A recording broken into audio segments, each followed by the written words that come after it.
According to the majority view of the Ashkenazim or the Choshesh, that perhaps one needs to wear tefillin, and therefore we put on the tefillin without a bracha. Despite the fact that we were not going to make a bracha, the Baalei Halacha point out that one needs to see that they put on the tefillin without interruption between the shel yad and the shel rosh. When you put on your hand tefillin, you put on your head tefillin, we know normally one cannot make an interruption. One is not supposed to be looking around. One is not supposed to be, certainly not to be talking. One might think that when one doesn't make a bracha, one would be allowed to be mafsik, one would be allowed to interrupt, because part of the reason that we do it is because the shel yad's bracha, which is the bracha of the haniach tefillin, is supposed to apply to the headpiece as well. It's supposed to extend to that piece as well, and therefore one should want to put it on very quickly. But the Baalei Halacha point out that that is one of the reasons.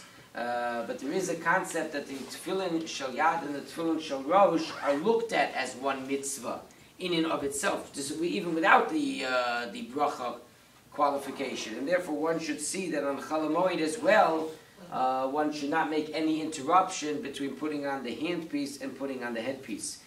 There's an interesting tshuva of Rav Moshe, I think it's from the 50s, that one shul wrote to Rav Moshe that the Rav of the Keilah doesn't seem to be such a Yirei Shemayim, doesn't seem to be so God-fearing, because after he puts on his shel yad, he looks around the shul, he looks what's going on, and he doesn't put it on. He doesn't talk, but he doesn't put it on right away.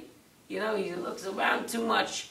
And therefore they asked Rav Moshe, is this a qualification for which, or is this a disqualification for which they should demote the Rav, they should take him out from his position? Rav Moshe writes that, albeit that it's not a good practice, Rav Moshe writes that alone would not take him out from the rabbinate, and would not be a reason to dismiss him from his position. Everybody should have a fantastic Chol HaMoed.